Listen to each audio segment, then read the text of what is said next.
তামাম বিশ্বের মুসলমানরা হচ্ছে ভাই ভাই।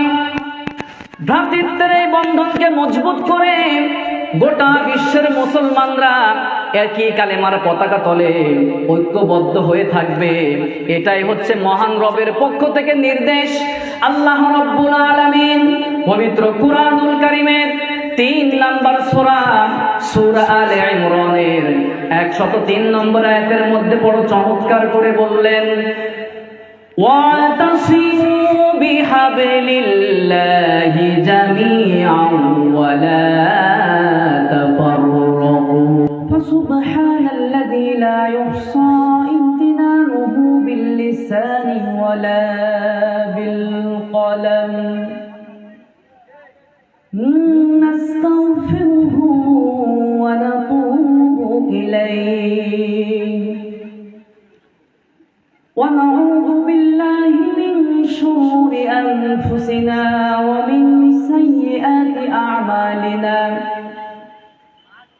মান ইয়াহদিল্লাহু ফালা মুদিল্লা লাহু ওয়া মান ইউদ্লিল ফালা তাজিদ লাহু ওয়ালিয়্যান মুরশিদা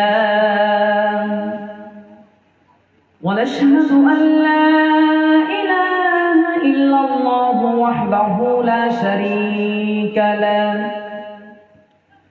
ওয়া নাশহাদু আন্না সাইয়্যিদানা ওয়া সান্নাদানা ওয়া হাবিবানা ওয়া তাবিবানা وطبيب قلوبنا وحبيب ربنا محمدا عبد الله ورسوله الذي أرسله الله تعالى بالحق بشيرا ونذيرا وداعيا إلى الله بإذنه وسراجا وقمرا منيرا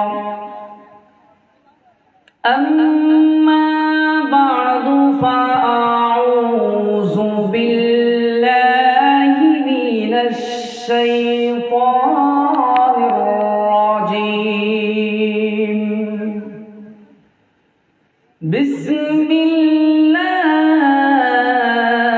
الرحمن الرحيم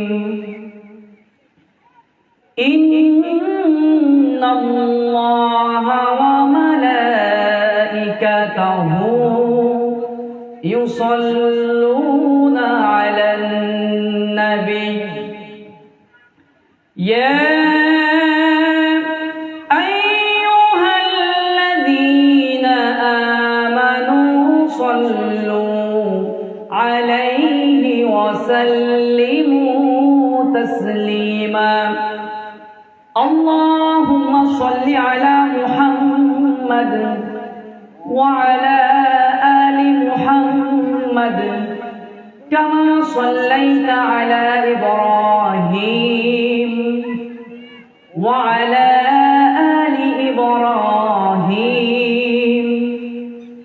إنك حميد مجيد اللهم بارك على محمد وعلى آل محمد كما باركت على إبراهيم وعلى آل إبراهيم إنك حميد مجيد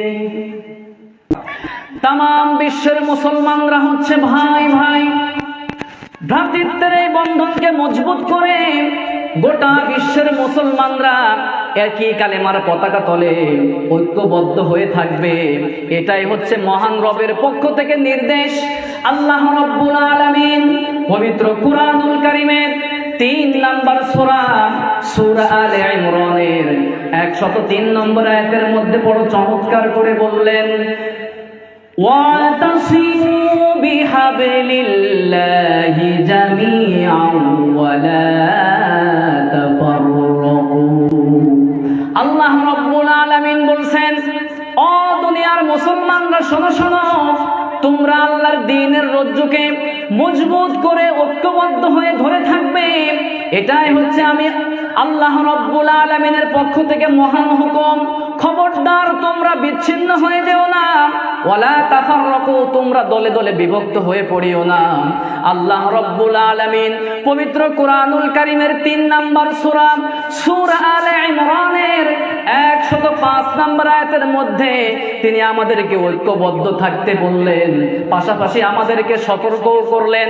আল্লাহ রাব্বুল আলামিন বলেন, ওয়ালা তাকুনু কাল্লাযীনা তাফাররাকু ওয়াখতালাফু মিন বা'দি মা জাআহুমুল বায়িনাত। আল্লাহ রাব্বুল আলামিন বলছেন, খবরদার তোমরা তাদের মতো হয়ে যেও না যারা পরস্পর মতবিরোধ করে, মত পার্থক্য করে দলে দলে বিভক্ত হয়ে পড়েছে। অর্থাৎ ইহুদি আর খ্রিস্টানদের মতো তোমরা হয়ে যেও না। আমার ভাইয়েরা বলে থাকলে বলেন, যিনি আমাদেরকে পরস্পর ঐক্যবদ্ধ থাকতে বললেন, গলার আওয়াজ দিয়ে বলতে হবে তিনি কে?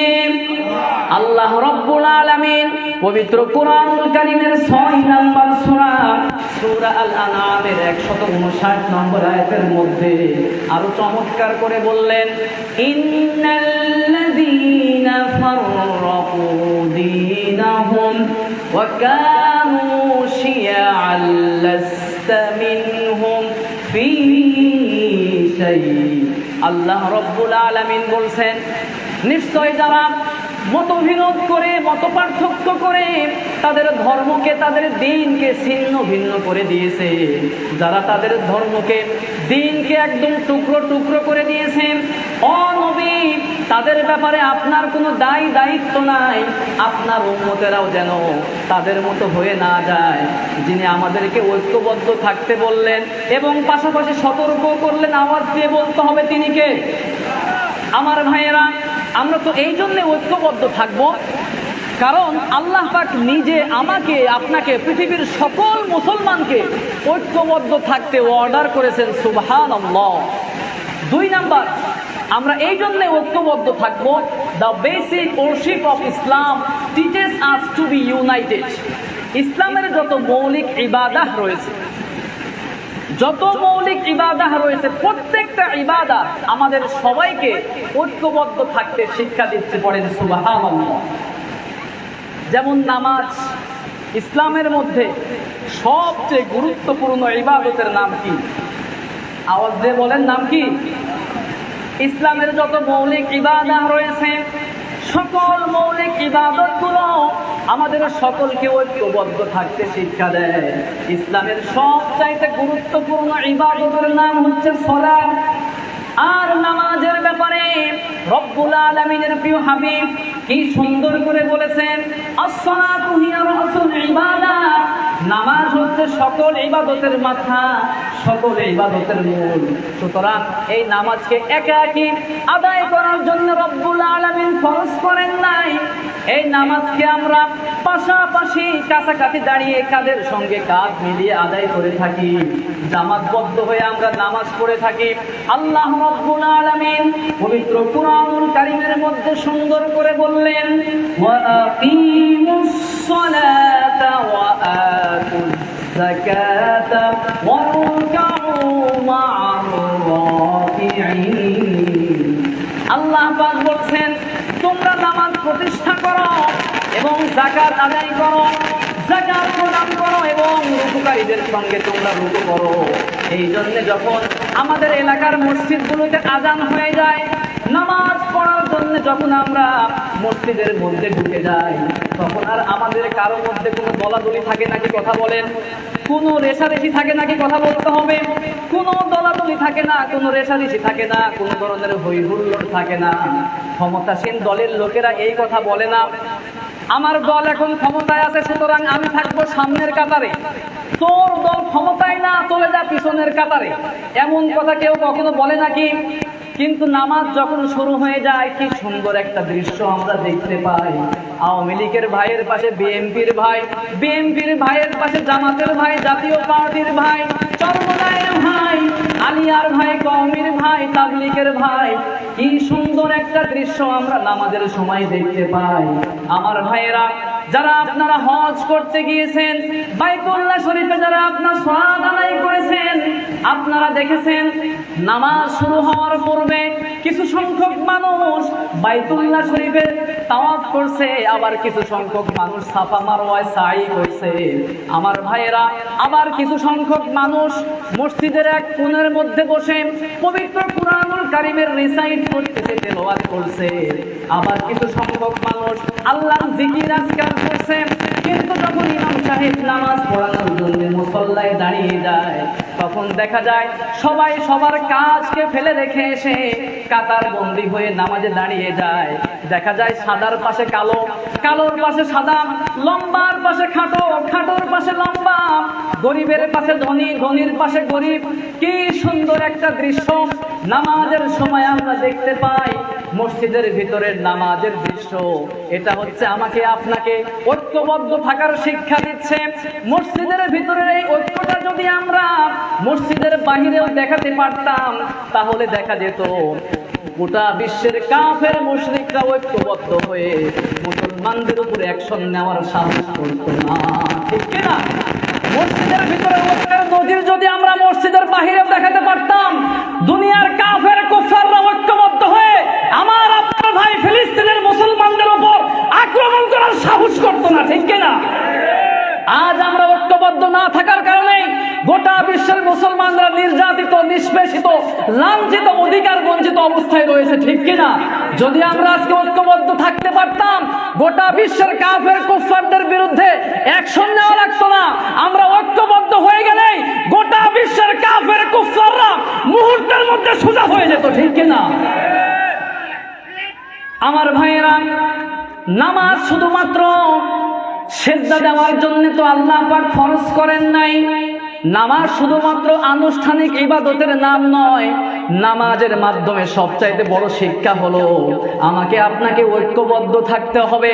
মসজিদের ভিতরে যেমন ভাবে আমরা ঐক্যবদ্ধ থাকি, মসজিদের বাহিরে এসেও আমরা ঐক্যবদ্ধ থাকতে হবে। এখন আপনারা অনেকে প্রশ্ন করবেন, হুজুর নামাজ আমাদেরকে ঐক্যবদ্ধ থাকার শিক্ষা দেয় বুঝলাম, কিন্তু ইসলামের যে মৌলিক ইবাদত আরো তো অনেক রয়েছে, যেমন রোজা রয়েছে। আপনারা বলবেন, হুজুর রমজান মাসের রোজা এটা আবার আমাদের সবাইকে ঐক্যবদ্ধ কিভাবে থাকতে শিক্ষা দেয়? আমি আপনাদেরকে প্রশ্ন করি, শুধুমাত্র গাজীপুরের মানুষ, শুধুমাত্র বাংলাদেশের মুসলমান রমজান মাসে রোজা রাখে, আর অন্যান্য দেশের মুসলমান মনে হয় অন্যান্য মাসে রোজা রাখে? কথা বলেন। গোটা বিশ্বের মুসলিম উম্মাহ রমজান মাসকে কেন্দ্র করে সবাই রোজা পালন করে, ঠিক কিনা? তার মানে রমজান মাসও আমাদের সবাইকে ঐক্যবদ্ধ থাকতে শিক্ষা দিচ্ছে, পড়েন আলহামদুলিল্লাহ। আবার দেখেন, হজ ইসলামের মৌলিক ইবাদতগুলোর মধ্যে অন্যতম একটি ইবাদত হচ্ছে হজ। এখন আপনারা বলবেন, হুজুর হজ আবার কিভাবে ঐক্যবদ্ধ থাকতে শিক্ষা দিচ্ছে? আপনারাই বুঝতে পারবেন যদি বোঝায় বলি। জিলহজ মাস এটা হজের মাস। এই জিলহজ মাসে শুধুমাত্র সৌদি আরবের লোকেরা হজ করে, নাকি গোটা বিশ্বের সকল সামর্থ্যবান মুসলমানরা হজ করার জন্য জিলহজ মাসে পবিত্র কাবায় ছুটে চলে যায়? কথা বলেন। তার মানে হজ বলেন, নামাজ বলেন, রমজান মাসের রোজা বলেন, সব কিছু আমাদের সবাইকে ঐক্যবদ্ধ থাকতে শিক্ষা দিচ্ছে, পড়েন আলহামদুলিল্লাহ। আমরা নাম্বার ওয়ান, এক নম্বরে বলেছি ঐক্যবদ্ধ আমরা এই জন্যই থাকবো কারণ আল্লাহ পাক নিজে আমাদের সবাইকে ঐক্যবদ্ধ থাকতে অর্ডার করেছেন। আর দুই নাম্বার পয়েন্ট হিসেবে আমরা যেটা জানলাম, ইসলামের যত মৌলিক ইবাদত রয়েছে সকল ইবাদতগুলো আমাদের সবাইকে ঐক্যবদ্ধ থাকতে শিক্ষা দিচ্ছে। আমরা সকলেই ঐক্যবদ্ধ থাকতে রাজি আছি তো ইনশাআল্লাহ? নাম্বার 3 হচ্ছে, there is no alternative to stand united in the whole world. যদি আমরা ঐক্যবদ্ধ থাকতে না পারি, পৃথিবীর মধ্যে আমরা মাথা উঁচু করে বীর পুরুষের মতো আমরা দাঁড়াতে পারবো না। গোটা বিশ্বে যদি আপনি মাথা উঁচু করে দাঁড়াতে চান, সম্মানের সহিত অধিকার নিয়ে যদি আপনি বাঁচতে চান, ঐক্যবদ্ধ থাকার কোনো বিকল্প নাই। এই জন্যে বিশ্বনবী বুখারীর বর্ণনায় হাদিস বলেছেন, নবীজি বলেছেন, আল মুমিনু লিল মুমিনি কাল বুনিয়ান। আল্লাহর নবী বিশ্বনবী মুহাম্মদুর রাসূলুল্লাহ, সকলেই বলি সাল্লাল্লাহু আলাইহি ওয়াসাল্লাম, তিনি বললেন আল মুমিনু লিল মুমিনি কাল বুনিয়ান। সকল মুমিনের সম্পর্ক হচ্ছে একটা মজবুত প্রাচীরের মতো, মজবুত দেওয়ালের মতো। ইয়াশুদ্দু বাদুহু বাদ, মজবুত দেওয়ালের মধ্যে দেখা যায় ইটগুলো আর একটা ইটের সঙ্গে কি সুন্দর করে লাগোয়া অবস্থায় থাকে, লেগে লেগে থাকে, কি সুন্দর মজবুত অবস্থায় থাকে। এরকম করে মুসলমান সম্পর্ক হওয়া লাগবে। আমার ভাইয়েরা, আমি আপনাদেরকে বলি, দেওয়াল নির্মাণ করতে যাচ্ছেন, আপনি যদি সিমেন্ট এবং বালির সংমিশ্রণ না ঘটান, তাহলে কি ওই দেওয়ালটা মজবুত হবে নাকি? কথা বলেন। স্বাভাবিকভাবে আপনি ইটের উপর ইট দিয়ে দিয়ে আপনি সারি বাই সারি আপনি দেওয়াল নির্মাণ করলেন, ওই দেওয়ালটা কি মজবুত হবে? জীবনের পশ্চিমকালে কথা বলেন। ছোট ছোট বাচ্চারাও এসে যদি একবার ধাক্কা মারে, ওই দেওয়ালটা ভেঙে চুরমার হয়ে যাবে, ঠিক কিনা? আর যদি সিমেন্ট এবং বালির সংমিশ্রণ ঘটানো হয়, ইটের সামনে পিছনে সাইডে যদি আপনি সংমিশ্রণ লাগিয়ে ওই আপনি দেওয়াল নির্মাণ করেন, প্রাচীর নির্মাণ করেন, ছোট বাচ্চা দূরের কথা, আমার আপনার মতো বড় বড় মানুষও গিয়ে ধাক্কায় ধাক্কায় ভাঙতে পারবো? কথা বলেন, ভাঙতে পারবো? আজ আমরা মুসলমানরা বিভিন্ন পরিচয় দিচ্ছি, আমি এই দল করি, আমি গরম সুন্নি, আমি ঠান্ডা সুন্নি, আমি হানাফি, আমি আহলে হাদিস। কত দল যে আমাদের মুসলমানদের মধ্যে বর্তমানে দেখা যাচ্ছে, ঠিক কিনা? কিন্তু কেউ কখনো সাহস করে আমি যে মুসলমান এই পরিচয়টা আমরা দিতে পারি না, ঠিক না? এই জন্য এই সুযোগে কাফের বেঈমানের গোষ্ঠীরা ঐক্যবদ্ধ হয়ে যখন যারা ধরে তখন তারা মেরুদণ্ড ভেঙে ছেড়ে যায়, ঠিক কিনা? আমার ভাইয়েরা, নবীজি সাল্লাল্লাহু আলাইহি ওয়াসাল্লাম বলেছেন আল মুমিনুনা কাল জাসাদিল ওয়াহিদ। মুমিনদের সম্পর্ক কেমন জানেন? মুমিনরা কেমন হবে দেখেন, নবীজি কি সুন্দর করে বললেন। মুমিনটা হচ্ছে একটা দেহের ন্যায়। কিসের ন্যায়? একটা দেহের ন্যায়। একটা দেহের মধ্যে বিভিন্ন পার্টস রয়েছে। আপনার হাত রয়েছে, আপনার মাথা আছে, কান আছে, নাক আছে, পা আছে, বিভিন্ন পার্ট আছে। আচ্ছা বলেন, আপনার দেহের মধ্যে কোনো একটা অঙ্গ যদি কোনোভাবে ব্যথা পায়, তাহলে কি ওই ব্যথাটা ওই অঙ্গের মধ্যে সীমাবদ্ধ থাকে, নাকি আপনার গোটা শরীরের মধ্যে ওই ব্যথাটা অনুভূত হয়? গোটা শরীরের মধ্যেই ব্যথা অনুভূত হয়। সুতরাং আমি বাংলাদেশের মুসলমান, ফিলিস্তিনের মুসলমানরা আঘাতপ্রাপ্ত হবে, আর বাংলাদেশের মুসলমান হয়ে যদি আমরা সেই ব্যথায় ব্যথিত হতে না পারি, সেই ব্যথা যদি আমরা অনুভব করতে না পারি, আমরা কোশ্চেন গেলে পরিপূর্ণ মুমিন হতে পারবো না, ঠিক কিনা? এই জন্য আমাদের সবাইকে সব সময়ের জন্য ঐক্যবদ্ধ থাকতে হবে। একজন মুসলমান বিপদে পড়লে আরেকজন মুসলমান আমাকে আপনাকে অবশ্যই এগিয়ে আসার দরকার আছে নাকি নাই, কথা বলতে হবে। দেখেন, হুদাইবিয়ার সন্ধির সময়, হুদাইবিয়ার সময় আপনারা জানেন নবীজি সাল্লাল্লাহু আলাইহি ওয়াসাল্লাম তিনি চলে আসলেন হুদাইবিয়ার প্রান্তরে। হুদাইবিয়ার প্রান্তরে চলে আসার পরে তিনি উসমান রাদিয়াল্লাহু আনহুকে দিয়ে খবর পাঠিয়ে দিলেন, মক্কার কাফের মুশরিকদেরকে গিয়ে বলো যে আমরা শুধুমাত্র হজ পালন করব, এরপরে আমরা ফিরে চলে যাব। আমরা আমাদের সঙ্গে কোনো অস্ত্র নাই, কোনো কিচ্ছু নাই, আমরা নিরাপদে আমরা ফিরে যেতে চাই। সুতরাং আমাদেরকে কেউ কখনো আক্রমণ করিও না। এই প্রস্তাব দিয়ে যখন উসমান রাদিয়াল্লাহকে পাঠানো হয়েছিল, তখন উসমান রাদিয়াল্লাহকে পাওয়ার পরে কাফের মুশরিকরা উসমান রাদিয়াল্লাহকে আটকিয়ে দিল এবং প্রচার করে দিল উসমানকে হত্যা করা হয়েছে। নবীজি সাল্লাল্লাহু আলাইহি ওয়াসাল্লাম ব্যথা অনুভব করলেন। নবীজি সাল্লাল্লাহু আলাইহি ওয়াসাল্লাম সাহাবীদের সামনে হাত বাড়িয়ে দিলেন। সাহাবীদের সামনে হাত বাড়িয়ে দিয়ে বললেন, আমরা সবাই এসেছিলাম শান্তিপূর্ণভাবে আল্লাহর ইবাদত করার জন্য, কিন্তু কাফের কুফাররা ঐক্যবদ্ধ হয়ে আমাদের একজন বন্ধুকে তারা হত্যা করে ফেলেছে। সুতরাং আমরা এর প্রতিশোধ না নিয়ে বাড়ি ফিরে যাব না। আল্লাহু আকবার। সকল সাহাবীরা মুহূর্তের মধ্যেই বিশ্বনবী সাল্লাল্লাহু আলাইহি ওয়াসাল্লামের হাতে হাত রাখলেন, বায়াত গ্রহণ করলেন, সবাই প্রতিশোধ পরায়ণ হয়ে উঠলেন। অবশেষে দেখা গেল কাফের কুফাররা ভয় পেয়ে গেল। এরপরে সব কিছু স্বাভাবিক অবস্থায় মীমাংসা করা হয়ে গেল। আলহামদুলিল্লাহ পড়ে। কারণ মুসলমানরা যখনই ঐক্যবদ্ধ হতে শিখবে, তখন কাফের কুফারদের বিরুদ্ধে কোনো ধরনের অ্যাকশন নেওয়ার প্রয়োজন পড়বে না। কাফের কুফাররা আমাদের ঐক্যবদ্ধ হওয়া দেখে তারা মুহূর্তের মধ্যে সোজা হয়ে যাবে, ঠিক কি না? আমার ভাইরা, আমরা এই জন্য ঐক্যবদ্ধ থাকবো। নাম্বার 4, 4 নাম্বার পয়েন্ট হচ্ছে, if we are united mercy will reveal from Allah. যদি আমরা ঐক্যবদ্ধ থাকতে পারি, আল্লাহর পক্ষ থেকে রহমত নাজিল করে আমাদের জীবনটাকে পরিপূর্ণভাবে রহমত দিয়ে ভরপুর করে দিবেন কে?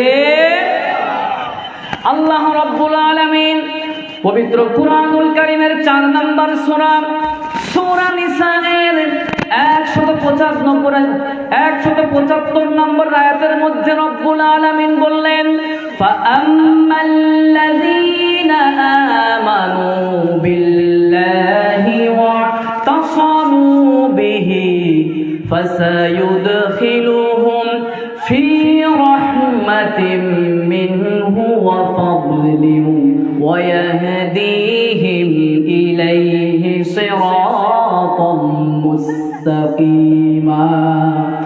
আল্লাহ রাব্বুল আলামিন বলছেন, আর যেই সমস্ত মানুষেরা মহান রবের উপর ঈমান আনয়ন করবে এবং আল্লাহর দ্বীনকে মজবুত ভাবে আঁকড়ে ধরে থাকবে, এই সমস্ত ঈমানদারদের পুরস্কার হিসেবে রব্বুল আলামিন তার দয়া এবং অনুগ্রহের মধ্যে খুব অচিরেই প্রবেশ করাবেন, অর্থাৎ জান্নাতের মালিক বানিয়ে দিবেন। পড়েন সুবহানাল্লাহ।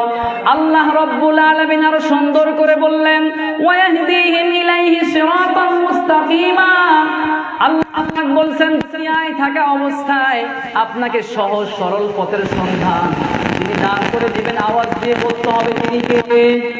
যদি আমরা ঐক্যবদ্ধ থাকতে পারি, তাহলে সহজ সরল পথের সন্ধান যিনি আমাদের সবাইকে দান করবেন, তিনিই হচ্ছেন আমাদের রব আল্লাহ।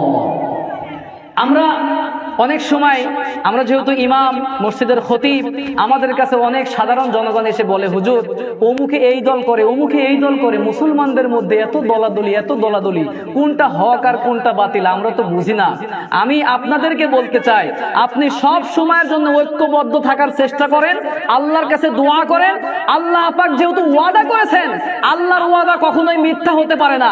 যদি আপনি ঐক্যবদ্ধ থাকার আপনার যে পরিকল্পনা আছে, চেষ্টা আছে, যদি আপনি চালাতে পারেন, আল্লাহর কাছে দোয়া করতে পারেন, আল্লাহ পাক অবশ্যই দুনিয়ায় থাকা অবস্থায় আপনাকে সঠিক যে পথ রয়েছে, সঠিক যে ইসলাম রয়েছে, এই ইসলামের সন্ধান আপনাকে দিয়ে আপনাকে ধন্য করে দিবেন। সুবহানাল্লাহ। শুধুমাত্র তাই নয়, দুনিয়াতে আপনাকে সহজ পথ দেখানোর সাথে সাথে আপনি যখন in the day of resurrection, কিয়ামতের কঠিন বিভীষিকাময় দিনে আপনি উঠবেন, আল্লাহ রাব্বুল আলামিন আপনাকে বিশেষ দয়া এবং অনুগ্রহ দেখিয়ে জান্নাতুল ফিরদাউসের মালিক আপনাকে বানিয়ে দিবেন। পড়েন আলহামদুলিল্লাহ। জান্নাতুল ফিরদাউস আমরা সকলে চাই কি চাই না? আল্লাহ পাক আমাদের সকলকে, যারা আমরা আজকে উপস্থিত হতে পেরেছি এবং যারা বাসায় বসে বসে শুনতেছি, আমাদের সকলকে জান্নাতুল ফিরদাউসের মালিক বানিয়ে দিন। পড়েন আমিন। আমার ভাইয়েরা, ঐক্যবদ্ধ আমরা এই জন্যই থাকবো। নাম্বার 5 হচ্ছে, the path of establishment of Din become easy.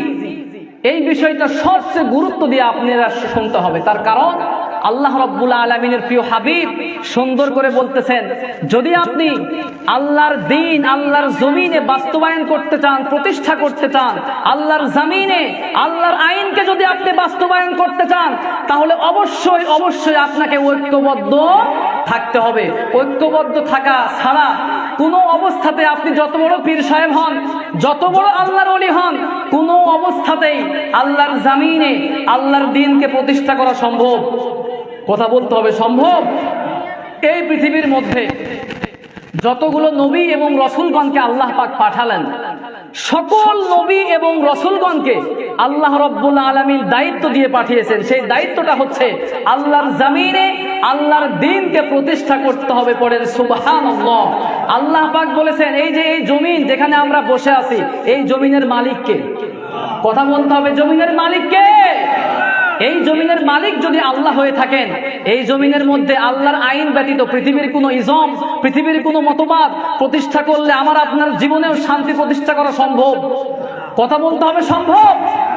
আল্লাহ রাব্বুল আলামিন কি সুন্দর করে কোরআনের মধ্যে বললেন, আলা লাহুল খালকু ওয়াল আমর সৃষ্টি যার, আইন চলবে তার। এই জন্য আল্লাহ পাক যত নবী এবং রসুলগণকে দুনিয়ার মধ্যে প্রেরণ করলেন, সকল নবী এবং রসুলগণকে দায়িত্ব দিয়ে পাঠালেন। সকল নবী এবং রসুলগণকে আল্লাহর জমিনে আল্লাহর আইন, আল্লাহর দ্বীন প্রতিষ্ঠা করতে হবে। এখন আপনারা বলবেন, হুজুর দলিল কোথায়? আপনি আমাদেরকে দলিল দিয়ে শোনান। আল্লাহ রাব্বুল আলামিন পবিত্র কুরআনুল কারীমের মধ্যে সুন্দর করে বললেন, শারা'a লাকুম মিনাদ-দীনি মা ওয়াসসা বিহি নূহান ওয়াল্লাযী আওহাইনা ইলাইকা ওয়া মা ওয়াসাইনা বিহি ইব্রাহিমা ওয়া মূসা ওয়া ঈসা আন আকিমুদ-দীন। আল্লাহ রাব্বুল আলামিন বলছেন, তোমাদের জন্য দ্বীনকে বিধিবদ্ধ করে দেওয়া হলো, যার অর্ডারটা আমি আল্লাহ পাক নূহ আলাইহিস সালামকে করেছিলাম। ও নবী, এমন একটি ওহী আপনাকে দেওয়া হচ্ছে যে ওহীটাই তো পূর্বে আমার নবী ইব্রাহিমকে দিয়েছিলাম, যেই ওহীটা আমি আল্লাহ রাব্বুল আলামিন মূসা নবী, ঈসা নবীকে আল্লাহ রাব্বুল আলামিন দান করেছিলাম, সেই ওহীটাই আপনাকে দেওয়া হচ্ছে। এবং সকল নবী এবং রাসূলগণকে আমি আল্লাহ পাক অর্ডার দিয়ে বলেছিলাম, আন আকিমুদ্দিন, আল্লাহর জমিনে দ্বীন প্রতিষ্ঠা করতে হবে। আল্লাহ রাব্বুল আলামিন এই জন্য সুন্দর করে বললেন, ও নবী আপনি ভয় পাবেন না, আল্লাহর জমিনে আল্লাহর আইন বাস্তবায়ন করতে হবে, দ্বীন প্রতিষ্ঠা করতে হবে। আমরা যখন নামাজে দাঁড়াই তখন আমরা সকলেই সূরাতুল ফাতিহা পড়ি, আমরা সকলেই পড়ি ইয়্যাকা না'বুদু ওয়া ইয়্যাকা নাস্তাঈন। আমরা সকলেই পড়ি ইয়্যাকা না'বুদু, একমাত্র তোমার ইবাদত আমরা সবাই করি, ঠিক কি না? কথা বলেন। ইবাদত বলতে শুধুমাত্র নামাজ আর রমজানের রোজা নয়, হজ নয়, যাকাত নয়। ইবাদত বলতে আপনার জীবনের প্রত্যেকটা সেক্টরে ইসলামকে বাস্তবায়ন করা, ঠিক কি না? আল্লাহ পাক কোরআনের মধ্যে বলেছেন, উদখুলু ফিস সিলমি কাফা, পরিপূর্ণভাবে আপনাকে ইসলামের মধ্যে প্রবেশ করতে হবে। আপনি নামাজ পড়তেছেন, সুদ খাচ্ছেন, আপনি কি পরিপূর্ণ মুসলমান? কথা বলতে হবে। আপনি নামাজ পড়তেছেন, ইসলামের বিরুদ্ধে কাজ করতেছেন, আপনি কি পরিপূর্ণ মুসলমান? আপনি নামাজ পড়তেছেন, রোজা রাখতেছেন, সুযোগ পাইলে ইসলাম পন্থীদেরকে আপনি ধরে ধরে ইচ্ছা মতো আপনি পিটাইতেছেন, আপনি কি মুসলমান? কথা বলতে হবে, আপনি কি মুসলমান? আপনাকে সব সময় সর্বাবস্থায় ইসলামের গণ্ডির ভিতরে, সীমার ভিতরেই থাকতে হবে। অর্ডারটা কার? আল্লাহ পাক কোরআনের মধ্যে বলেছেন, আকিমুস সালাত। আমার শিক্ষক বৃন্দ যারা আছেন এবং ওলামায়ে কেরাম যারা আছেন, আপনারা খুব সুন্দর করে আমাকে সংশোধন করবেন যদি ভুল হয়ে থাকে। আল্লাহ রাব্বুল আলামিন কোরআনের মধ্যে বলতেছেন আকিমুস সালাত, নামাজ প্রতিষ্ঠা করতে হবে। আবার একই শব্দ আল্লাহ দ্বীন প্রতিষ্ঠার ক্ষেত্রেও ব্যবহার করতেছেন। আল্লাহ বলতেছেন আকিমুদ্দিন, নামাজ প্রতিষ্ঠা করা যেমন ফরজ, আল্লাহর জমিনে আল্লাহর দ্বীন প্রতিষ্ঠা করাও ঠিক তেমনই ফরজ, ঠিক কিনা? শুধুমাত্র সুবহানাল্লাহ আলহামদুলিল্লাহ জিকির করব, আল্লাহ পাক জান্নাতের মালিক বানিয়ে দিবেন, এত সোজা তো আল্লাহর জান্নাত পাওয়া না, ঠিক কিনা? কথা বলতে হবে। যদি তাই হতো তাহলে দেখা যেত বিশ্বনবী সাল্লাল্লাহু আলাইহি ওয়াসাল্লাম এর দন্ত মুবারক শহীদ করা লাগতো না, শরীর থেকে রক্ত ঝরতো না। কথা বলতে হবে, ঠিক কিনা? ইসলামের পক্ষে সব সময় আমরা সকলে সর্বদা কাজ করতে রাজি আছি তো ইনশাআল্লাহ? আল্লাহ পাক আমাদের সকলকে ইসলামের পক্ষে সর্বদা কাজ করার তৌফিক দান করুন, পড়েন আমিন। আমরা কেন ঐক্যবদ্ধ থাকবো? আমি 5টি পয়েন্ট আমি বলেছি, আমি আবার রিপিট করছি। নাম্বার 1, 1 নম্বরে আমরা ঐক্যবদ্ধ এই জন্যই থাকবো, আমার আপনার আল্লাহ আমাদের সকলকে ঐক্যবদ্ধ থাকতে অর্ডার করেছেন। আমরা সকলে রাজি আছি না ইনশাআল্লাহ? 2 নাম্বার হচ্ছে আমরা এই জন্যই ঐক্যবদ্ধ থাকবো, ইসলামের যত মৌলিক ইবাদাহ রয়েছে প্রত্যেকটা ইবাদাহ আমাকে আপনাকে ঐক্যবদ্ধ থাকতে শিক্ষা দিচ্ছে, ঠিক কিনা? আর নাম্বার 3 হচ্ছে গোটা বিশ্বে বীর পুরুষের মতো মাথা উঁচু করে দাঁড়াতে হলে ঐক্যবদ্ধ থাকার কোনো বিকল্প নাই। আর নাম্বার 4 হলো, যদি আপনি আল্লাহর পক্ষ থেকে রহমত পেতে চান অবশ্যই আপনাকে ঐক্যবদ্ধ থাকতে হবে। পারস্পরিক ভালোবাসা, সম্প্রীতি, সৌহার্দ্যপূর্ণ আচরণ আরো বাড়িয়ে দেওয়া লাগবে। কারণ পৃথিবীর একটি কোনো মানুষ, মুসলমান হোক কিংবা কাফের, আল্লাহর রহমত যদি তার উপর একটা সেকেন্ডও নাজিল হওয়া বন্ধ হয়ে যায়, ওই ব্যক্তি ধ্বংস হয়ে যায়, ঠিক কিনা? কথা বলেন। আর নাম্বার 5 হচ্ছে দিন প্রতিষ্ঠা যদি আপনি করতে চান, আল্লাহর জমিনে আল্লাহর আইন যদি আপনি বাস্তবায়ন করতে চান, সারা পৃথিবীর মানুষকে যদি আপনি শান্তিতে রাখতে চান, তাহলে অবশ্যই আল্লাহর কোরআন দিয়ে আল্লাহর জমিনকে প্রতিষ্ঠা করতে হবে, ঠিক কিনা? আল্লাহর কোরআন এই বাংলাদেশের মধ্যে আল্লাহর কোরআনের আইন চালু হোক, আমরা সকলে চাই কি চাই না? আল্লাহ পাক আমাদের সকলকে সেই দিনগুলো দেখে যাওয়ার তৌফিক দান করুক, পড়ে না আমিন। এখন আপনারা অনেকে প্রশ্ন করতে পারেন, হুজুর ঐক্যবদ্ধ আমরা কেন থাকবো? বুঝলাম, যদি আমরা ঐক্যবদ্ধ না থাকি পরিণতি কি হতে পারে? নাম্বার 1 হচ্ছে Muslims will become weaker day by day. যদি আমরা ঐক্যবদ্ধ থাকতে না পারি, গোটা বিশ্বের মুসলিম উম্মাহ আমরা দিন যাওয়ার সাথে সাথে আমরা একদম হতভাগ্য, একেবারে যত দুর্বল জাতি বলা চলে, আমরা সেটাই হয়ে যাব। আজ গোটা বিশ্বের দিকে আপনি তাকান, আমরা প্রায় 180 কোটি প্লাস মুসলমান রয়েছি, কিন্তু আমরা সবচাইতে বেশি অধিকার বঞ্চিত, লাঞ্ছিত, নির্যাতিত, নিষ্পেষিত। আপনি ফিলিস্তিনের দিকে তাকান, ফিলিস্তিনের মুসলমানরা ভালো আছে নাকি নির্যাতিত? ভারতের মুসলমানদের দিকে তাকান, ভারতের মা বোনরা ভালো নাই, মুসলমানরাও ভালো নাই। আবার তারা মাঝে মধ্যে সুযোগ পাইলে আমাদেরকে সবক দেয়। বাংলাদেশের মধ্যে নাকি হিন্দু ভাইরা অনেক একদম খারাপ অবস্থার মধ্যে রয়েছে, কত বাজে নিউজ তারা করতেছে। ওই যে ময়ূখ রঞ্জন আছে না, বাংলাদেশকে মুহূর্তের মধ্যে দখল করে ফেলবে, চিন্তা করতে পারছেন? বাংলাদেশের মানুষ হচ্ছে বীরের জাতি। কিসের জাতি? বাংলাদেশের মানুষ বারবার রক্ত দিয়ে, জীবন দিয়ে এটা প্রমাণ করে দিয়েছে, কোন বাতিল শক্তি, কোন ভারতপন্থী শক্তি কোশ্চেন কালে কোনো অবস্থাতেই বাংলাদেশের মধ্যে কোনো অবস্থায় কোনোদিন আধিপত্য বিস্তার করতে পারবে না, ঠিক কিনা? আল্লাহ রাব্বুল আলামিন কোরআনের মধ্যে এই ব্যাপারে অনেক সুন্দর আলোচনা করেছেন, যে আলোচনাটা আমার ইউটিউবেও আছে। আমরা প্রমাণ করতে পেরেছি, আমরা দেখিয়ে দিয়েছি, মানুষদেরকে বোঝাতে পারেছি। আমরা মুসলমান জাতি, আমরা একজন যদি আমরা দাঁড়িয়ে যাই, ইমানের বলে বলিয়ান হয়ে দাঁড়িয়ে যাই, আমরা প্রত্যেক 10 জন কাফের মুশরিকদেরকে মোকাবেলার জন্য যতটুকু সামর্থ্য দরকার, শক্তি দরকার, যদি আমরা ইমানের বলে বলিয়ান হয়ে একটিবারের জন্য ঐক্যবদ্ধ হয়ে দাঁড়াতে পারি, তাহলে দেখা যাবে সকল কাফের কুফফাররা তাদের সঙ্গে যুদ্ধ আর জিহাদের প্রয়োজন হবে না। দেখেন না, মাঝে মধ্যেই আমরা যখনই একটু হুঙ্কার গর্জন দিয়ে উঠি, তারা ঠান্ডা হয়ে যায়, সুযোগ পাইলে তারা কত কথা বলে। এই জন্য আমার ভাইরা, ইমানের বলে আমাকে আপনাকে বলিয়ান হওয়ার দরকার আছে নাকি নাই? আমার ভাইরা, যদি আমরা ঐক্যবদ্ধ থাকতে পারি, তাহলে গোটা বিশ্বের মুসলমানরা নির্যাতিত, নিষ্পেষিত থাকবে দূরের কথা, প্রত্যেকটা জায়গার মধ্যে মুসলমানরা বীর পুরুষের ভূমিকা পালন করতে পারবে, ঠিক কিনা? আমরা যদি ঐক্যবদ্ধ থাকতে না পারি, নাম্বার 2 হচ্ছে আমরা যদি ঐক্যবদ্ধ থাকতে না পারি, দেশের বহু দামি দামি সম্পদ বিদেশে পাচার হয়ে যাবে। আমার কথাগুলো আপনারা মিলিয়ে নিন। দেশের বহু সম্পদ অনেক জাতীয় চোরেরা আছে, দেশ থেকে বিদেশে পাচার করে দিয়েছে, আমাদেরকে একদম নিঃস্ব করে দিয়েছে। কথা বলার তো জায়গা নাই, কথা বলতে গেলে মহা বিপদের সম্মুখীন আমাদের হওয়া লাগে। আমার ভাইয়েরা, এরপরেও কত প্রতিকূলতার মধ্যে থেকেও কোরআন থেকে, হাদিস থেকে সাধারণ জনগণকে আমরা বোঝানোর চেষ্টা করি, যাতে করে মানুষ ইসলামের প্রতি আকৃষ্ট হয়ে সব সময় সদা সর্বদা ইমানের বলে বলিয়ান হয়ে থাকতে পারে, ঠিক কি না? কথা বলে, কারণ এটা আমাদের দায়িত্ব। যদি আমরা কথা বলতে না পারি, কিয়ামতের কঠিন বিভীষিকাময় দিনে আমরা আটকা পড়ে যাব। আল্লাহ রাব্বুল আলামিন জিজ্ঞাসা করবেন, কি ব্যাপার, তোমাকে কোরআনের জ্ঞান দিয়েছিলাম, হাদিসের জ্ঞান দিয়েছিলাম, তুমি কেন শুধুমাত্র নরম নরম কথা বলেছো? ইসলামের সঠিক কথা, সত্য কথাগুলো জাতির সামনে তুমি কেন পেশ করো নাই? তোমার চাকরি চলে যাবে, তোমার সবকিছু শেষ হয়ে যাবে, তোমাকে প্রাণনাশের হুমকি দিবে, এই জন্য তুমি চুপচাপ করে বসে থাকবা। এই কারণে তো আমি আল্লাহ পাক কোরআনের কথা, হাদিসের জ্ঞান তোমাকে আমি আল্লাহ দেই নাই। কিয়ামতের ময়দানে আলেমগণ ধরা খেয়ে যাবেন। সুতরাং যারা হকপন্থী, তারা কোশ্চেন গেলেও কোনো বাতিল শক্তিকে কোনো অবস্থাতে ভয় করে কথা বলে না, ঠিক কিনা? কথা বলে আমার ভাইয়েরা। নাম্বার 3 হচ্ছে, যদি আমি আপনি ঐক্যবদ্ধ থাকতে না পারি, যদি আমি আপনি ঐক্যবদ্ধ হতে না পারি, তাহলে দেখা যাবে the level of operation will increase day by day.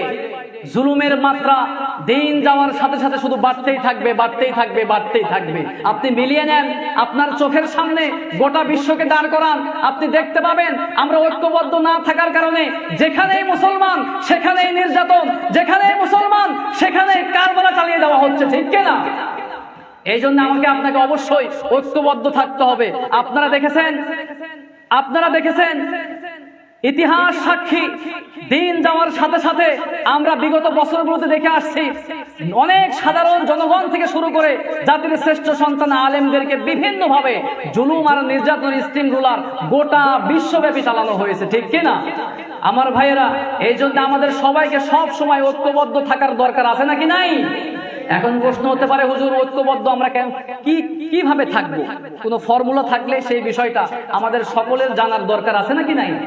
Number 1 হচ্ছে আমরা সকলেই মানুষ, ভুল তো ভাই আমরাই করব। কথা বলেন না কেন? ভুল কি গরু ছাগলে করবে? আমরা মানুষ, ভুল হবে স্বাভাবিক। আমি একজন আলেম, আপনি আরেকজন আলেম, মতের অমিল থাকতেই পারে। মতের অমিল থাকলে একজন আরেকজনকে ঘৃণা করা যাবে না, অসম্মান করা যাবে না। পারস্পরিক ভুলকে সমাধান করতে হবে এবং সম্মান, পারস্পরিক সম্মান শ্রদ্ধা বাড়িয়ে দেওয়া লাগবে। তাহলে দেখা যাবে একটা সময় ঐক্যবদ্ধ আমরা হতে পারবো ইনশাআল্লাহ। আর নাম্বার 2 হচ্ছে আমরা যদি আমাদের প্রত্যেকের ভালোবাসা একজন আরেকজনকে আমাদের জীবনের চাইতে বেশি ভালোবাসতে পারি, তাহলে দেখা যাবে আমাদের মধ্যে সাহাবীদের মতো ঐক্য আমাদের মধ্যে আল্লাহ রাব্বুল আলামিন তৈরি করে দিবেন। পড়েন আলহামদুলিল্লাহ। দেখেন সাহাবীরা এই গুণে সবচাইতে বেশি গুণান্বিত ছিলেন। সাহাবীরা একজন আরেকজনকে নিজের জীবনের চাইতেও বেশি ভালোবাসতেন।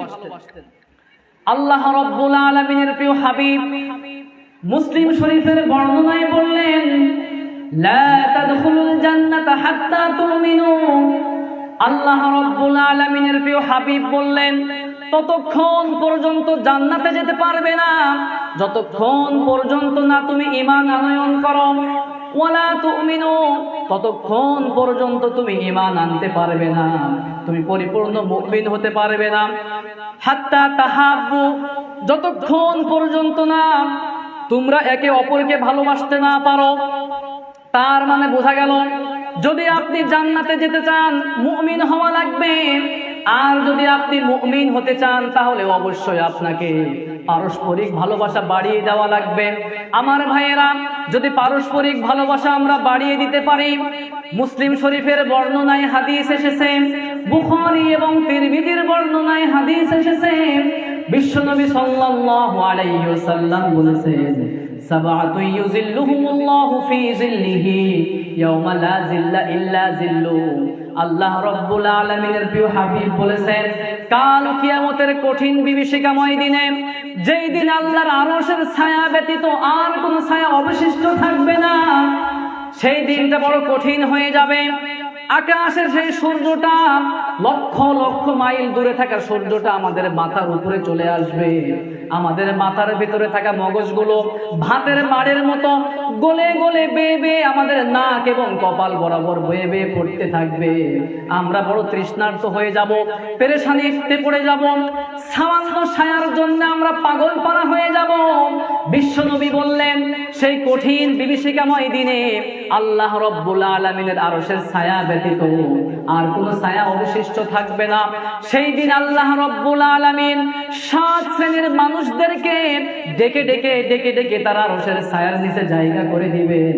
আমার ভাইয়েরা, আল্লাহ রাব্বুল আলামিনের প্রিয় হাবিব 7 শ্রেণীর মধ্যে 1 শ্রেণীর মানুষদের কথা তাদেরকে বললেন, রজুলানে তাহাব্বা ফিল্লাহ, একজন আরেকজনকে একমাত্র আল্লাহর সন্তুষ্টির জন্য ভালোবাসবে। এই সমস্ত মানুষদেরকে ডেকে ডেকে ডেকে ডেকে আল্লাহ তার আরশের ছায়ার নিচে জায়গা দিয়ে ধন্য করে দিবে। সুবহানাল্লাহ। এই জন্য আমার ভাইয়েরা, বিশ্বনবীর সাহাবী একজন আরেকজনকে নিজের জীবনের চাইতেও বেশি ভালোবাসতেন। বিশ্বনবীর প্রখ্যাত সাহাবী সাইয়্যিদিনা ওমর ইবনুল খাত্তাব রাদিয়াল্লাহু আনহু হাদিসটি বর্ণনা করেছেন। বিশ্বনবী সাল্লাল্লাহু আলাইহি ওয়াসাল্লাম বলেছেন, একদিন সব সাহাবীদেরকে সামনে রেখে নবীজি বললেন, কাল কিয়ামতের কঠিন বিভীষিকাময় দিনে 1 শ্রেণীর মানুষদের সম্মান আর মর্যাদা দেখে সাহাবীরা ঈর্ষান্বিত হয়ে যাবেন, অনেক নবীরা পর্যন্ত অবাক হয়ে যাবেন। এই কথা বলার পরে সাহাবীরা বিশ্বনবীকে প্রশ্ন করলেন, ওগো আল্লাহর নবী, ওগো আল্লাহর রাসূল, কোন সমস্ত ব্যক্তি, ওই ব্যক্তিরা কারা যাদের ইজ্জত, যাদের সম্মান, যাদের মর্যাদা দেখে নবীরা পর্যন্ত অবাক হয়ে যাবেন? তখন বিশ্বনবী সাল্লাল্লাহু আলাইহি ওয়াসাল্লাম কি সুন্দর করে বললেন, দুনিয়ায় থাকা অবস্থায় যেই সমস্ত মানুষেরা একজন আরেকজনকে নিজের জীবনের চাইতেও বেশি ভালোবেসেছে একমাত্র কার সন্তুষ্টির জন্য? এই জন্য আল্লাহর সন্তুষ্টির উদ্দেশ্যে পারস্পরিক সম্প্রীতি ভালোবাসা বাড়িয়ে দেওয়া লাগবে। আমার ভাইয়েরা, আপনারা জানেন আমার আপনার প্রাণপ্রিয় নবী, কলিজার টুকরা নবী, মক্কায় তিনি জন্মগ্রহণ করলেন। মক্কায় তার শৈশব কাটলো, কৈশোর কাটলো, তারুণ্য এবং যৌবন কাটলো। মক্কায় তিনি ব্যবসা করলেন, মক্কায় তিনি বিবাহ করলেন, মক্কায় তার শ্বশুর বাড়ি।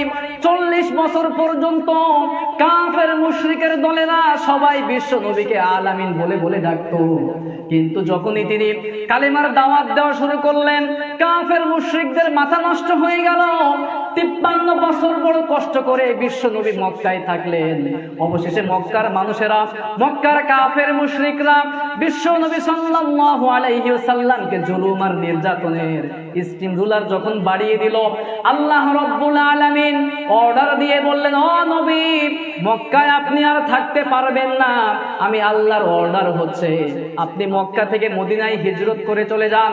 মদিনার মানুষ আপনাকে জীবনের চাইতেও বেশি ভালোবাসবে। আল্লাহু আকবার। বিশ্বনবী সাল্লাল্লাহু আলাইহি ওয়াসাল্লাম যখন মক্কা থেকে মদিনায় হিজরত করলেন, আপনারা জানেন সাহাবীরা নিজের জীবনের চাইতেও নবীজিকে বেশি ভালোবাসতেন, ঠিক কিনা কথা বলেন? সাহাবীরা যখন দেখলেন মক্কার মধ্যে নবী আর নাই, মদিনায় হিজরত করে চলে গেছেন, তখন সাহাবীরাও একে একে গোপনে গোপনে হিজরত করে মক্কা থেকে মদিনায় চলে যাওয়া শুরু করলেন। বিশ্ব নবী সাল্লাল্লাহু আলাইহি ওয়াসাল্লাম মক্কা থেকে মদিনার মধ্যে আসা মুহাজির সাহাবীদের ব্যাপারে মদিনার আনসারী সাহাবীদেরকে বললেন, আমার আনসারী সাহাবীরা শোনো, মক্কা থেকে মদিনায় হিজরত করে তোমাদের সম্পর্কের ভাই, ঈমানি সম্পর্কের ভাইরা চলে এসেছে, সুতরাং এই দায়িত্ব তোমাদেরকেও দিয়ে দিলাম। আমার এখনো মনে আছে, যখন আমরা ছোট ছিলাম, অ্যারাবিক মডেল মাদ্রাসায় আমরা পড়তাম। একটা সময় হঠাৎ করে আল ফুরকান ফাউন্ডেশন যে সংস্থা ছিল বন্ধ হয়ে যায়। আপনাদের কলাপাটুয়ার মানুষদের কথা আমরা বাংলাদেশের সব জায়গায় বলি, বিশেষ করে সবচেয়ে গুরুত্বপূর্ণ মুহূর্ত যখন আমরা আল্লাহর কাছে হাত তুলি, আমাদের মতো যত ছাত্র ভাইয়েরা আমরা আছি, সবাই আপনাদের প্রতি কৃতজ্ঞ। সারাটা জীবন আপনাদের জন্য অন্তর থেকে দোয়া আসবে। আমরা সবচেয়ে বড় বিপদের মধ্যে পড়ে গিয়েছিলাম, আমাদের টাকা পয়সা ছিল না, হঠাৎ করে আমরা এখানে বিপদের মধ্যে পড়ে গেলাম, আমাদের সংস্থা বন্ধ হয়ে গেল। আমাদের সম্মানিত উস্তাদ হযরত মাওলানা আমিনুল হক সাহেব দামাত বারকাতুহুমুল আলিয়া, তিনি একদিন জুমার দিনে তিনি আপনাদেরকে সামনে রেখে ভাষণ দিলেন। তিনি বললেন, আপনারা কারা কারা রাজি আছেন, কারা কারা দায়িত্ব নিতে চান, আমার ছাত্রদের দায়িত্ব আপনারা কারা কারা নিতে চান? দেখা গেল ছাত্ররা আমরা যে কয়জন ছিলাম তার চাইতে অনেক বেশি হাত আমরা দেখতে পেয়েছিলাম। আলহামদুলিল্লাহ, আলহামদুলিল্লাহ। তখন দেখা গেল যারা আপনারা লজিক নিতে পারলেন না, ভাগ্যে পেলেন না, আপনারা বললেন, হুজুর আমাকে একজন ছাত্র দেন, হুজুর আমি খরচ দিব, আমি যে কোনো ভাবে হুজুর আমি দিব। আপনাদের ভালোবাসা, আপনাদের হৃদ্যতা দেখে আমরা তখন মুগ্ধ হয়ে গেছিলাম। আমরা তো তখন বুঝতামই না, ছোট মানুষ। কিন্তু দিন যাওয়ার সাথে সাথে আমরা যখন বড় হলাম, আমরা অনুভব করা শুরু করলাম একজন মানুষ কত বেশি ছাত্রদেরকে, কোরআনের পাখিদেরকে ভালোবাসলে। আমি তো তখন দেখেছি, আমি এখনো শুনি তো মাঝে মধ্যে, আপনাদের ধন দৌলত যে খুব বেশি আছে বিষয়টা এমন না, কিন্তু আপনাদের মন আল্লাহ রাব্বুল আলামিন কিভাবে যে বানিয়েছেন, কিভাবে তৈরি করেছেন, একমাত্র আল্লাহই ভালো জানেন। অনেক ধনাঢ্য এলাকার গুলোর মধ্যে ছোট্ট ছোট্ট বাচ্চাদেরকে খাওয়াতে চায় না, দায়িত্ব নিতে চায় না। কিন্তু আমরা সব সময়ের জন্য আমরা দেখেছি, আমরা যখনই আসি, আমরা সব সময় তো আসতে পারি না, যখনই আমরা আসি অনেকে আমাদেরকে জড়িয়ে ধরেন, দোয়া দেন, চোখের পানি ঝরে। আলহামদুলিল্লাহ। নবীজি সাল্লাল্লাহু আলাইহি ওয়াসাল্লাম ঠিক তেমনই করলেন। মক্কা থেকে মদিনায় তিনি যখন আসলেন, মদিনায় যাওয়ার পরে মক্কার অসংখ্য সাহাবী তাদের গাড়ি বাড়ি, ধন দৌলত, ব্যবসা সব কিছুকে কাফের মুশরিকরা কেড়ে নিল। তারা থাকতে পারলেন না, নবী নাই, লিডার নাই, অনুসারীরা কিভাবে থাকবে? সাহাবায়ে আজমাইন সবাই একে একে গোপনে মক্কা থেকে মদিনায় হিজরত করে চলে আসলেন।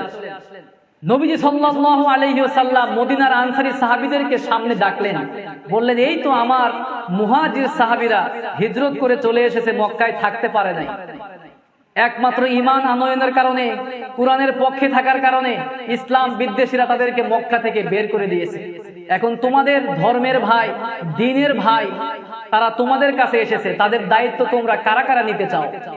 যখনই নবীজি ঘোষণা দিয়েছেন, মদিনার আনসারী সাহাবীরা একজন একজন করে সব মুহাজির সাহাবীদেরকে নেওয়া শেষ। কিছু সংখ্যক আনসারী সাহাবী বলতেছে, ইয়া রাসূলুল্লাহ আমারে দিবেন না, ইয়া রাসূলুল্লাহ আমাকে ধর্মের ভাই দিবেন না। নবীজি সাল্লাল্লাহু আলাইহি ওয়াসাল্লাম বললেন, মক্কা থেকে আরো অনেক মুহাজির সাহাবীরা হিজরত করে আসলে তোমাদেরকে আমি রাসূলুল্লাহ সাল্লাল্লাহু আলাইহি ওয়াসাল্লাম দিয়ে দিব। বিশ্বনবী সাল্লাল্লাহু আলাইহি ওয়াসাল্লাম কয়েকদিন যাওয়ার পরে মসজিদ নববীর মধ্যে ফজরের নামাজ আদায় করলেন। ফজরের নামাজ আদায়ের পরে তিনি বসে রইলেন, ইবাদত বন্দেগী করতেছেন, জিকির আজকার করতেছেন। তিনি হঠাৎ করে লক্ষ্য করে দেখলেন মসজিদে নববীর পিছনের কাতারে একজন উস্কো খুস্কো যুবককে দেখা যায়। চুলগুলো এলোমেলো, চেহারা কেমন ফ্যাকাশে হয়ে গেছে, এমন একটি পোশাক সে পরিহিত অবস্থায় রয়েছে। পোশাকগুলো কেমন এলোমেলো অবস্থায়, একদম নোংরা অবস্থা।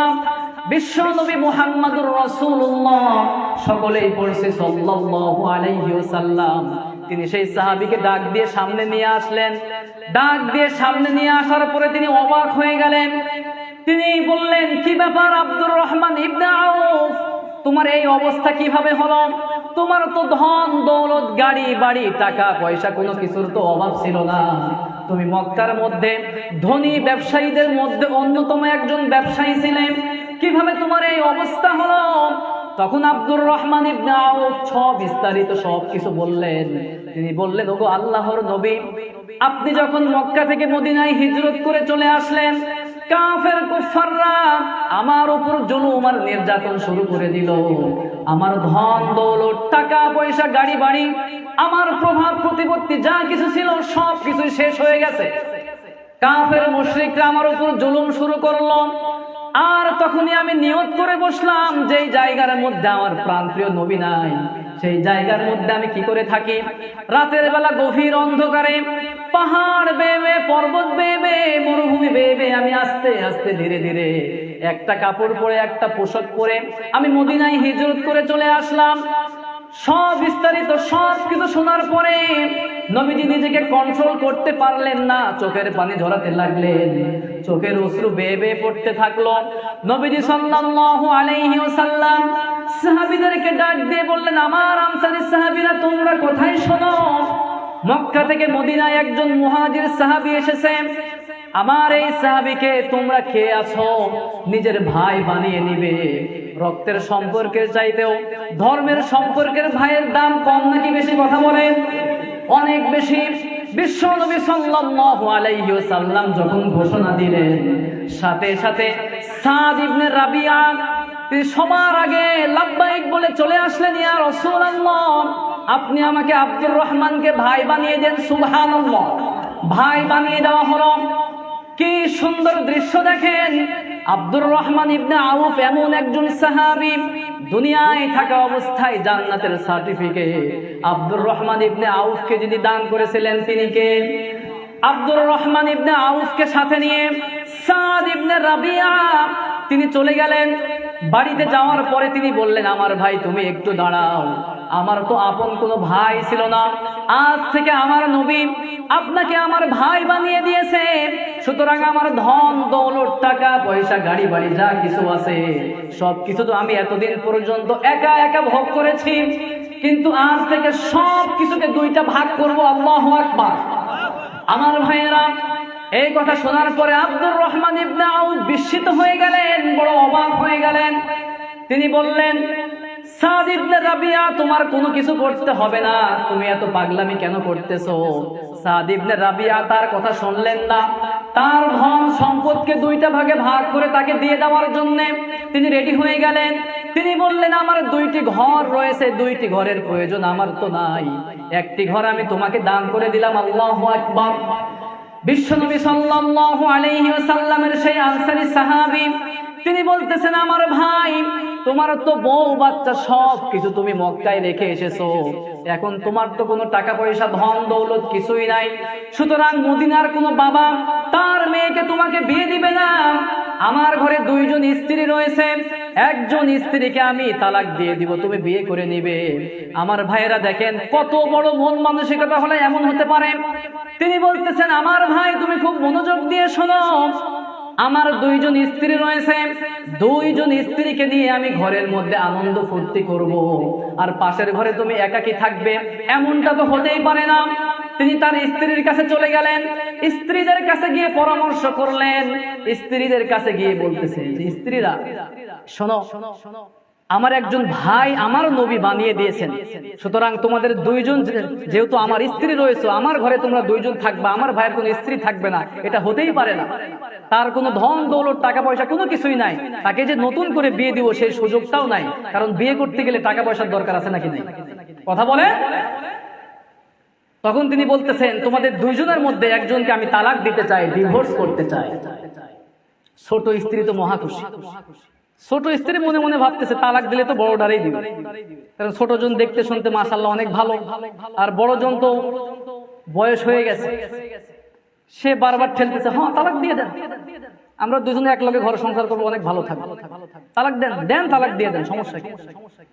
তখন সাদ ইবনে রাবিয়া বড় অবাক করা একটা কথা বললেন। তিনি বললেন, আমার ছোট স্ত্রী শোনো, তুমি মনে করতেছো তোমাকে আমি খুব বেশি ভালোবাসি, হ্যাঁ তোমাকে আমি অনেক বেশি ভালোবাসি, তবে তুমি কোরআনের একটি আয়াত তুমি পড়ো নাই। আল্লাহ কোরআনের মধ্যে বলেছেন, লান তানালুল বিররা হাত্তা তুনফিকু মিম্মা তুহিব্বুন। আল্লাহ কোরআনের মধ্যে বলেছেন, তোমার সবচাইতে প্রিয় যে জিনিস, ওই জিনিসটা একমাত্র আল্লাহর সন্তুষ্টির জন্য দিয়ে দিতে হবে, সুবহানাল্লাহ। সুতরাং তালাক দিলে তো আমি তোরেই দিব। এলা কেমন হয়েছে? তখন বাহির থেকে আব্দুর রহমান ইবনে আউফ সব কিছু শুনে ফেলছে। আব্দুর রহমান ইবনে আউফ বলতেছেন, ভাই আমার, কেন আপনি এত পাগলামি করতেছেন? আমার ধন দৌলত বিবি কোনো কিছুই দরকার নাই, আপনি শুধুমাত্র, তিনি বলেছিলেন লা হাজাতা লি ফি, এই সমস্ত কোনো কিছুর আমার প্রয়োজন নাই, আপনি আমাকে শুধুমাত্র বাজারটা আপনি দেখিয়ে দেন, যে শপিং মলের রাস্তাটা আপনি আমাকে দেখিয়ে দেন, দুল্লানি আলা সুক, আপনি আমাকে বাজারে যাওয়ার যে পথ রয়েছে দেখিয়ে দেন। আমি একজন বিচক্ষণ ব্যবসায়ী, সুতরাং আপনি যদি আমাকে বাজার দেখিয়ে দেন, আমি বাজারে যাব, ব্যবসা করব। আল্লাহ রব্বুল আলামিন ব্যবসার মধ্যে বারাকা দান করবেন, কারণ ব্যবসার মধ্যে বরকত দেওয়ার ওয়াদা করেছেন কে? তখন সাদ ইবনে রাবিয়া তিনি বললেন, কাইনুকার বাজারের পথ তিনি দেখিয়ে দিলেন, বাজারে চলে গেলেন, ঘি এবং পনির দিয়ে ব্যবসা শুরু করলেন। নবীজির দোয়ার বরকতে কিছুদিন যেতে না যেতে তিনি ধনাঢ্য হয়ে গেলেন। আমার ভাইয়েরা, তিনি একজন সত্যবাদী ব্যবসায়ী ছিলেন, আমানতদারী ব্যবসায়ী ছিলেন। আল্লাহ রাব্বুল আলামিনের প্রিয় হাবিব এই জন্য বলেছেন, আস-সাদিকাত তাজিরুল আমিন, আত-তাজির আস-সাদুকাল আমিন মান নাবিয়িনা ওয়াস-সিদ্দিকিনা ওয়াশ-শুহাদাই ওয়াস-সালিহিন। সত্যবাদী আমানতদারী ব্যবসায়ী যারা হবে, কিয়ামতের কঠিন বিভীষিকাময় দিনে আল্লাহ রাব্বুল আলামিন জান্নাতের মালিক বানিয়ে জান্নাতের এমন কোন জায়গায় রাখবেন না, এমন একটি জায়গায় রাখবেন যার পাশে শহীদরা থাকবেন, যার পাশে সিদ্দিকগণ থাকবেন, নবীরা থাকবেন।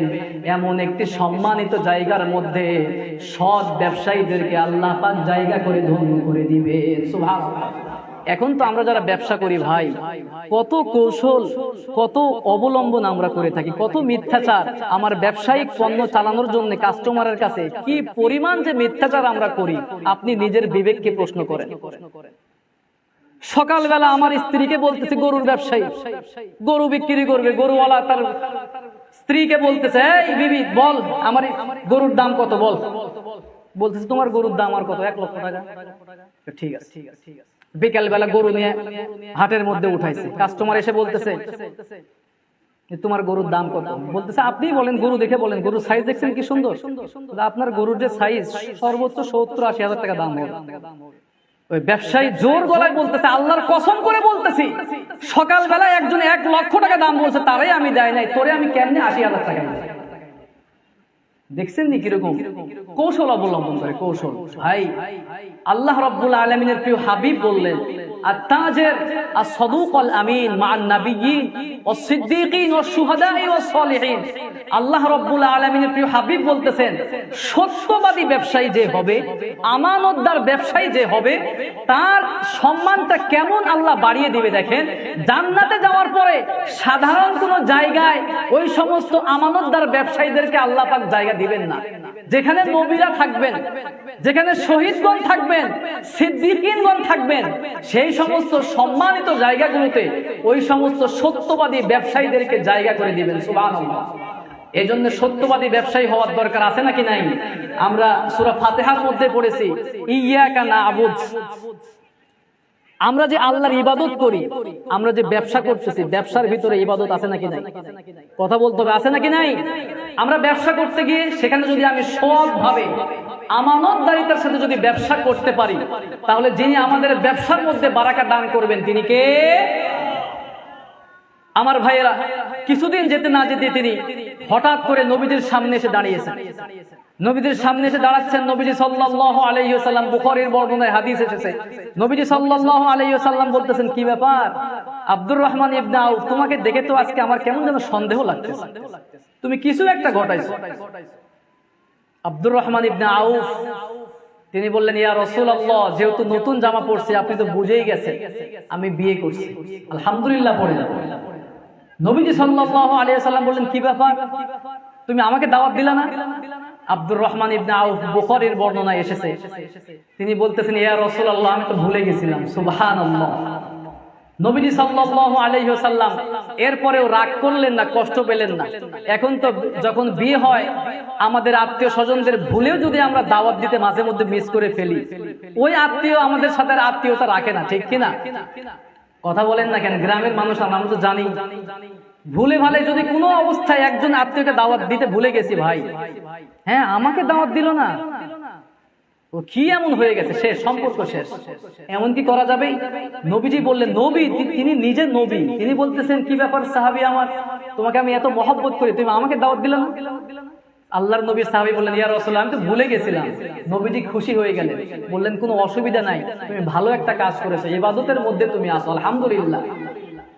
সাদ ইবনে রাবিয়া, তার সঙ্গে যখন সব চুক্তি শেষ হয়ে গেল, আব্দুর রহমান ইবনে আউফ কিছুদিন যাওয়ার পরে, নবীজি যখন দুনিয়াতে নাই, নবীজি সাল্লাল্লাহু আলাইহি ওয়াসাল্লাম দুনিয়া থেকে ইন্তেকালের পরে অনেক পরে মদিনার মধ্যে দুর্ভিক্ষ দেখা দিল।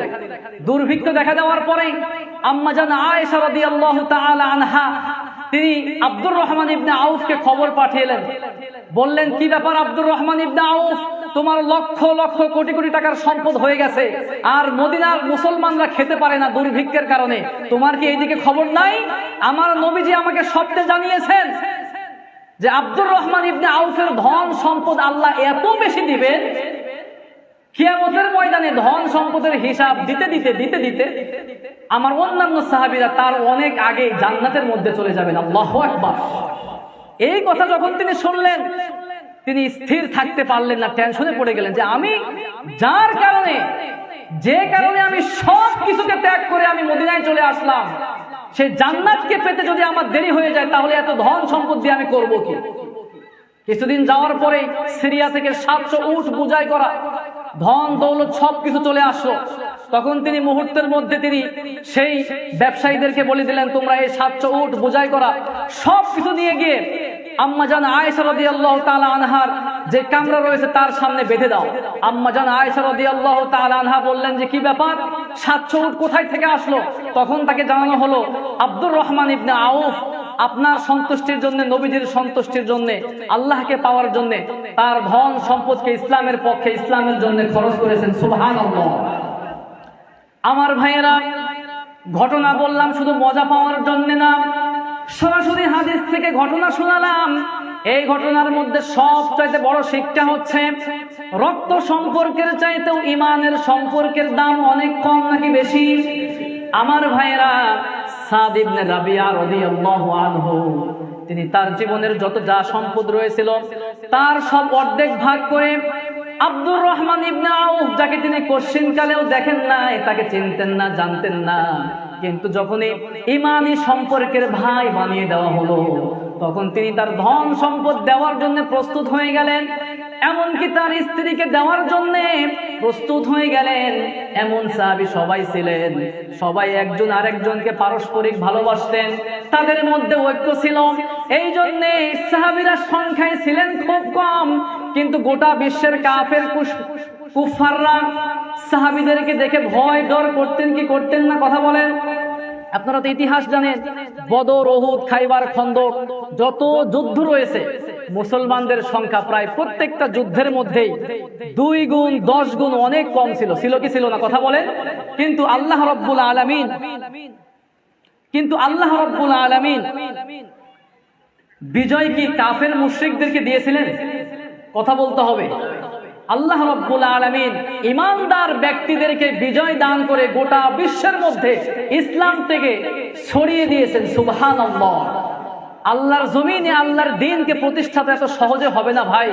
নিজের রক্ত, নিজের জীবন যখন যেভাবে বিলিয়ে দেওয়ার, সবকিছু একমাত্র আল্লাহর সন্তুষ্টির জন্যই যখন আমরা দিতে পারবো, ঠিক তখনই আল্লাহ রাব্বুল আলামিন তার জমিনের মধ্যে তার আইন বাস্তবায়ন আল্লাহ রাব্বুল আলামিন ঘটিয়ে দিবেন। পড়েন সুবহানাল্লাহ।